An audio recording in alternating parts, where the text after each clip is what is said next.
Oh, kena geng. Tu dia. Mantap geng. Oh, tu dia ikan yang ketiga geng. Ush. Alhamdulillah. Saiz rumpit. Saiz dah sedap ni geng. Alhamdulillah. Lumayan keenam geng.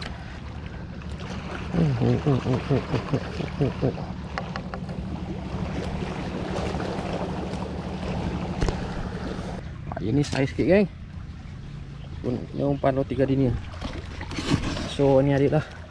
Saiz remaja ni. Saiz rumpit. Saiz rumpit geng. Tapi boleh tahan lah lepas goreng ni. Sedap buat goreng.